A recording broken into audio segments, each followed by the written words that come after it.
भद्रं कर्णेभिः शृणुयाम देवाः भद्रं पश्येमाक्षभिर्यजत्राः स्थिरैरङ्गैस्तुष्ट्वागुंसस्तनोभिः व्यसेमदेवहितं यदायुः स्वस्ति न इन्द्रो वृद्धश्रवाः स्वस्ति नः पूषा विश्ववेदाः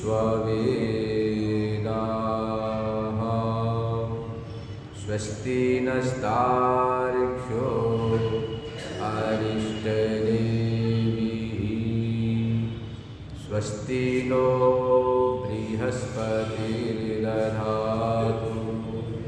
ॐ शान्ति शान्ति शान्तिः।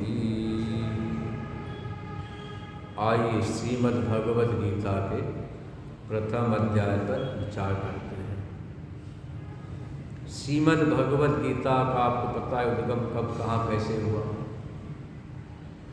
गीता शब्द का अर्थ है गानात त्राणात गीता, जिसके मात्र गान करने से त्रैन्य पालने धातु है। पालन मतलब कि संसार रूपी सागर से जीवात्मा का उद्धार कल्याण होता है। त्रिधातु दो अर्थ में प्लवन संतरणयो। जिस प्रकार से कोई आदमी नदी में डूबता हो और उसको तिनके की सहारा मिल जाए, रस्सी की, नौका की, तो पार हो जाता है। ऐसे ही यह जो जीवात्मा है संसार रूपी सागर में अनेकों जन्मों से 84 लाख योनियों में भटक रहा है। जैसे ही भगवान श्री कृष्ण जैसे सद्गुरु का सहारा मिलता है तो संसार सागर से अनायास ही पार हो जाता है। ये श्रीमद् भगवद गीता साक्षात भगवान की मुखारविंद से निकली हुई है और इसका फल बता रखा। पहले आपने श्रवण किया, गीता अद्वैतामृत वर्षिणी। श्रीमद् भगवद गीता अद्वैत रूपी अमृत की वर्षा करती है। अद्वैत बोलते हैं न विद्यते द्वैतम यत्र स अद्वैतः, जहाँ पर द्वैत नाम की कोई चीज है ही नहीं। संसार की सारी समस्या द्वैत से खड़ी होती है। द्वैत मतलब यह मैं हूँ, यह हुआ है। परिवार में जब तक आत्मीय बुद्धि होती है तब तक परिवार में एकता रहता है, पारस्परिक प्रेम रहता है। जैसे द्वैत बुद्धि होती है परिवार का बिखराव हो जाता है। ऐसे यहाँ पर भी यदि आपने अपने अद्वितीय आत्मा को समझ लिया, जिस प्रकार से आकाश में गगन मंडल में भगवान सूर्य है, जमीन पर हजारों लाखों करोड़ों घड़े हैं, घड़े में जल है, तो घट और जल की उपाधि से सूर्य का प्रतिबिंब अनेक प्रकार से भाषित होता है। किसी घड़े का जल यदि शांत है तो शांत दिखाई पड़ता है, किसी पात्र का जल चंचल है तो सूर्य प्रतिबिंब चंचल सा भाषित होता है। ऐसे ही वास्तव में जो गगन का सूर्य है वह प्रतिबिंब से अभिन्न है, एक है। और उपाधि से नाना प्रकार की प्रतीतियां होती है। ऐसे ही जीवो ब्रह्मैव नापरः, जीव साक्षात ब्रह्म स्वरूप है। ब्रह्म सलग जीवात्मा है ही नहीं। पर अज्ञानी जीव अपने को मान लिया या मैं शरीर हूँ। जैसे आपने शरीर में अपने मन का ध्यास किया या मैं शरीर हूँ, वैसे ही तुरंत आप भ्रांति में पड़ जाते हैं। ये भी हैरानी की बात, आप शरीर हैं नहीं। सारे वेद पुराण इतिहास शास्त्र महापुरुष कहे जा रहे हैं, पर ऐसी भगवान की माया, जीवात्मा अपने को शरीर मान लिया है, 3.5 हाथ वाला मान लिया, जन्मने मरने वाला मान लिया। इसी भ्रांति को, अध्यास को मिटाने के लिए श्रीमद् भगवद गीता का धराधाम पर अवतरण हुआ। महाभारत युद्ध 18 दिन तक चला था। 10वें दिन भीष्म पितामह सरसैया पर पड़ जाते हैं। उसके बाद ये कथा बड़ी विलक्षण आती है। यहाँ पर धृतराष्ट्र ने तुरंत जिज्ञासा प्रकट किया है कि अब युद्ध कैसे क्या होने वाला। देखो, धृतराष्ट्र का एक ही श्लोक है पूरे श्रीमद् भगवद गीता में। धृतराष्ट्र का एक श्लोक है, वह श्लोक क्या है? धर्म क्षेत्रे कुरुक्षेत्रे समवेतायोत्सवः मामका पांडवाश्चैव किमा कुर्वत संजय। धृतराष्ट्र, हम सभी धृतराष्ट्री हैं। धृतराष्ट्र जानते क्या होता है? धृत मतलब पकड़ना, राष्ट्र मतलब राज्य। अन्यायेन धृतम गृहीतम राष्ट्रम ईर्षाधित राष्ट्र। ये जीवात्मा, जो शरीर हमारा पंचभूतों का है, पार्थिव है, इस या शरीर भी परमात्मा का हमारा नहीं, पंचभूत परमात्मा ने बनाया, आपके लिए बनाया, पर आपने इसको अपना मान लिया। तो प्रत्येक प्राणी जो देहाध्यास करते हैं मैं शरीर हूँ, वह धृतराष्ट्र ही है। धृतराष्ट्र ने क्या कहा? धर्म क्षेत्रे कुरुक्षेत्रे। क्षेत्र शब्द का अर्थ आप जानते हैं, क्षेत्र मतलब खेत, खेत को क्षेत्र बोलते हैं। आप खेत में जैसा पौधा लगाएंगे वैसा ही कालांतर में फल आएगा। यदि आपने अपने खेत में आम का लगाया तो आम का फल होगा, बबूल लगाने से बबूल होगा, इमली से इमली का फल होगा। इदम शरीरम कौन्तेय क्षेत्र मित्य विधीयते। आगे भगवान कहेंगे शरीर क्षेत्र ही है। यहाँ पर भी जिज्ञासा कर रहा कि धर्म का क्षेत्र है, गुरु का क्षेत्र है। युद्ध की इच्छा वाले एकत्रित हुए हैं। कौन कौन? मामका। देखो, अपने लिए क्या बोला? मेरे बच्चे। दुर्योधन के लिए मामका बोलना, और पांडु पुत्रों के लिए पांडवाश्चैव बोलना। हालांकि पांडु पुत्र भी उसके अपने ही हैं, छोटे भाई की औलाद संतान है। तो जहाँ पर द्वैत बुद्धि होती है वहाँ पर अपना और परायापन आ जाता है। तो कहा कि पांडवाश्चैव किमा कुर्वत संजय। संजय क्या किए? उसको बोलना था कि सब तो हमारे ही हैं, चाहे दुर्योधन आदि हो, चाहे पांडवादि पुत्र हो, सब तो हमारे ही हैं। अपने छोटे भाई के पुत्र भी तो अपने ही लगेंगे, पर नहीं, हमारे पुत्र और पांडु के पुत्रों ने क्या किया? यह जिज्ञासा प्रकट किया। देखो, भीष्म पितामह तपस्या पर पड़ चुके थे, तब जाकर धृतराष्ट्र ने सवाल पूछा है। और युद्ध शुरू होने के पहले ही ये सारी घटनाएं घट चुकी। ध्यान रखना, घटनाएं घट चुकी है। मतलब कि धृतराष्ट्र ने सवाल किया है 10वें दिन किया है, और गीता का जो उद्गम है, अवतरण है, युद्ध प्रारंभ होने के पहले हो चुका था। तो संजय से पूछा, बताओ संजय, तुम्हें वेदव्यास के कृपा से दिव्य नेत्र की प्राप्ति है। मतलब उस जमाने में भारत का कितना बड़ा विज्ञान विकसित रहा होगा कि घर बैठे महल में बैठे बैठे, राजधानी बैठे बैठे संजय सारी कथा सुना दी। संजय भगवत गीता ये सुना रहे किसको? धृतराष्ट्र को ऐसी ऐसी घटना घट गई, वही बात यहाँ पूछ रहा है।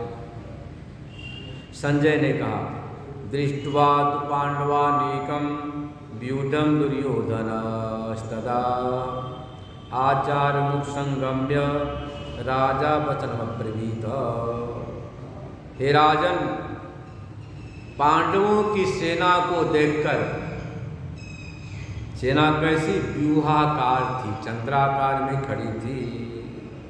उस समय दुर्योधन आचार्य मल्ल के गुरु द्रोणाचार्य के पास जाता है। नियम यह है, युद्ध के समय सेना का सेनापति सबसे बड़ा आदमी माना जाता है। तो सेनापति भीष्म पितामह है, आचार्य नहीं है, वो तो दोबारा बनेंगे इनके बाद। पर भीष्म पितामह के पास न जाकर कहाँ जा रहा मालूम? आचार्य द्रोणाचार्य के पास जा रहा। एक नियम को उल्लंघन कर दिया।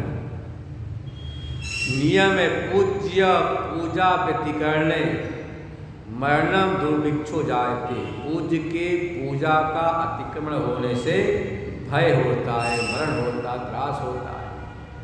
तो सेनापति के पास जाना था, भीष्म पितामह के पास, वहाँ नहीं गया। कहाँ गया? आचार्य द्रोणाचार्य के पास।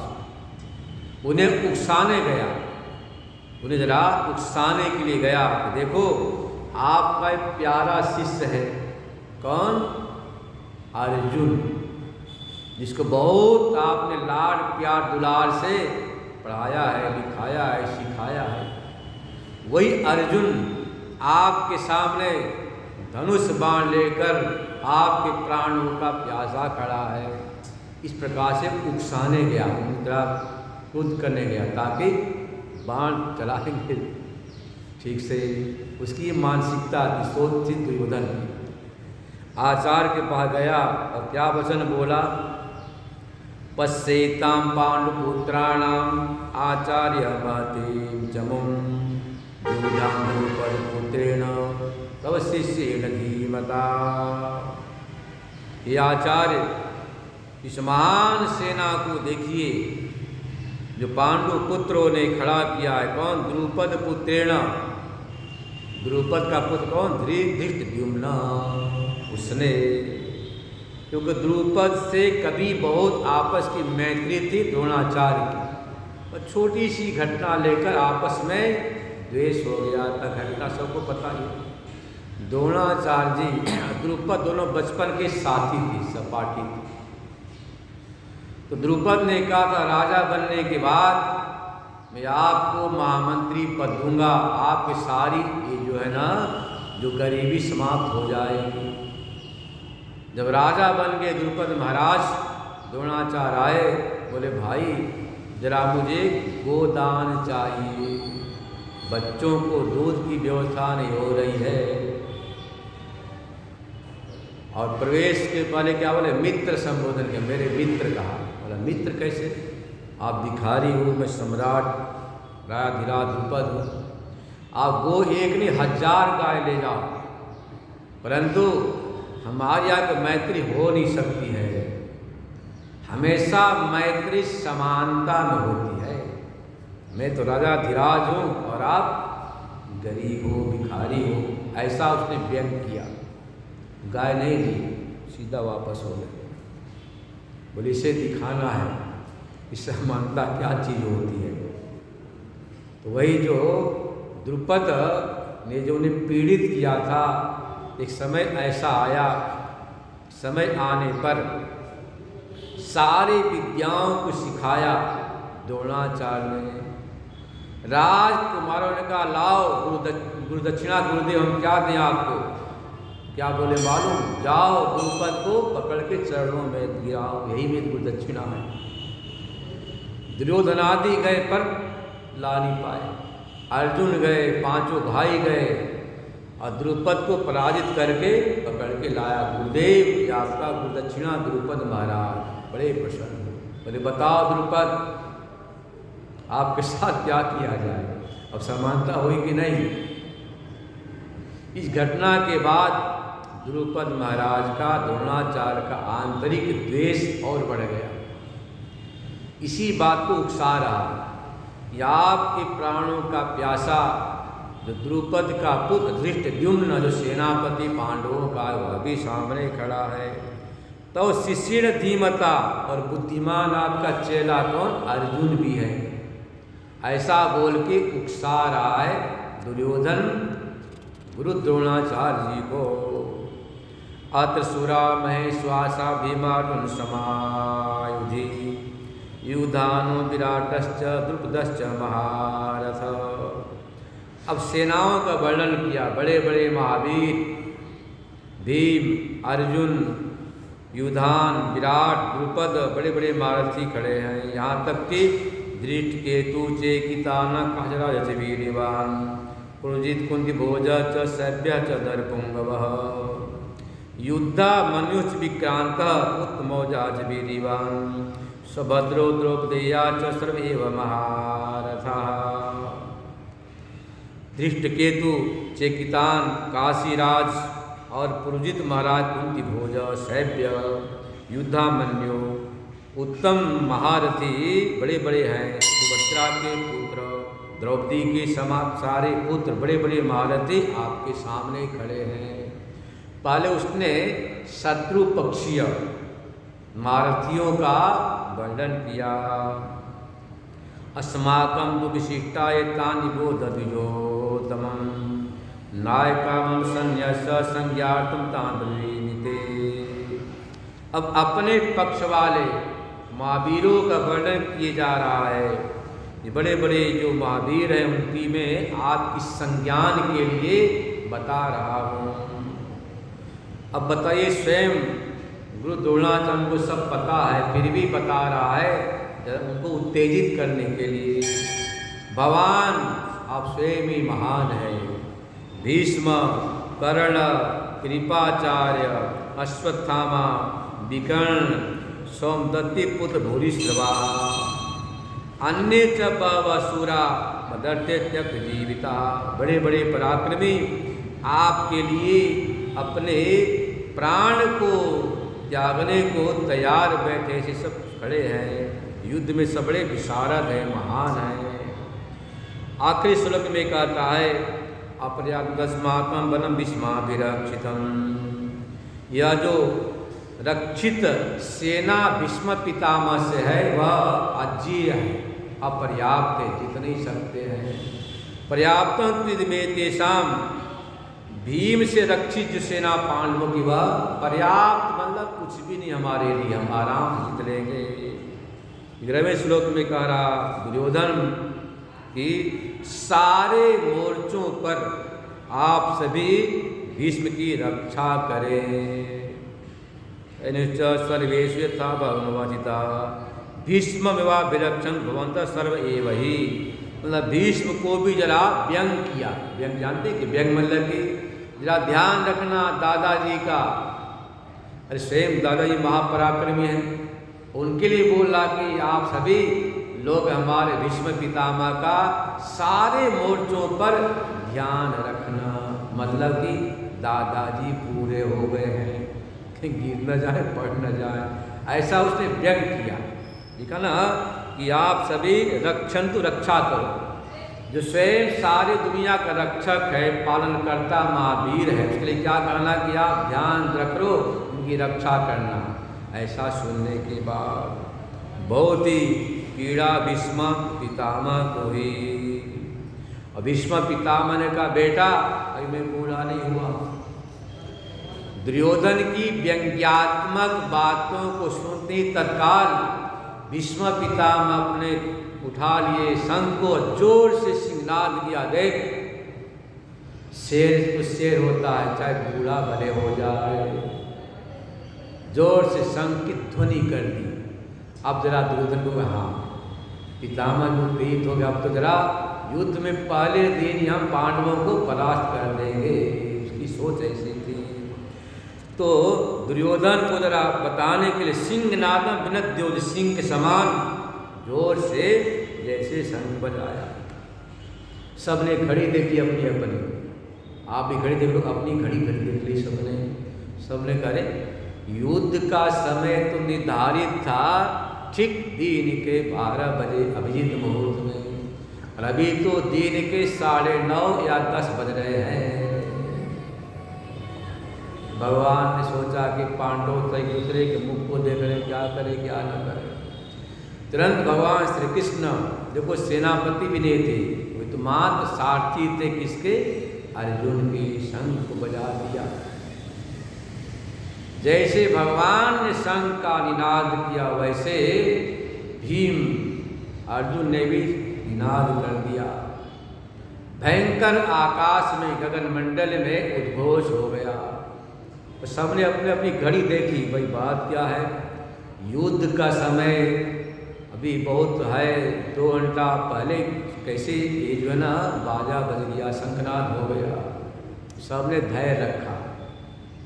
इतने में अर्जुन भगवान के पास आते हैं, भगवान से निवेदन करते हैं, प्रभु मैं देखना चाहता हूँ कि किनके साथ हमें संग्राम करनी है। या देखो जीवन ही हमारा संग्राममय है, जो जीवन है संघर्ष है, संग्राममय है। आपके अंदर भी 2 वृत्तियाँ हैं, दैवी और आसुरी। यदि आपके अंदर सत्व गुण का उद्रेक है, वृद्धि है, बढ़ रहा है, मन में शांति होगी, आनंद होगा, ज्ञान होगा, चाहे कैसा ये माहौल क्यों न हो, और सारा सुंदर माहौल है, सारी व्यवस्थाएं हैं, पर मन में सत्व गुण नहीं है, रजो गुण है, तमो गुण है, तो निद्रा होगा, चांचल्य होगा, भागम भाग होगा, परेशानी होगी, खोया खोया महसूस होगा, मन में शांति नहीं होगी। कभी आप टीवी चलाओ, कभी आप मोबाइल देखोगे, कभी यहाँ जाओ, कभी वहाँ जाओ, क्या बोले महाराज मन में शांति नहीं, फिर गोली लेके खा के सोएंगे, शांति नहीं है। जीवन में यदि आपको कौरवी सेना को परास्त करना है, आसुरी सेना को, आसुरी वृत्तियों को, एक ही उपाय है कि सत्व गुण को बढ़ाना। और कैसे बढ़ता है, भगवान की भजन से, नाम जप से, सत्संग से, स्वाध्याय से, गीता पाठ से, रामायण पाठ से वह बढ़ता है। तो हम लोग इसके आगे की जो अपना प्रवचन श्रृंखला कल सुनेंगे, क्योंकि अच्छी चीज़ थोड़ी थोड़ी खानी चाहिए। अब बादाम है, काजू है, पिस्ता है, या क्या बोलते हैं रसमलाई है, या बनाते हैं ना वो मक्खन, उसको ज़्यादा खाने से भारी हो जाती है। तो थोड़ा थोड़ा 15-20 मिनट तक, आधा घंटे तक हम लोग इसका चिंतन करेंगे और जीवन में उतारने का प्रयास करेंगे। शेष कल सुनेंगे। ओम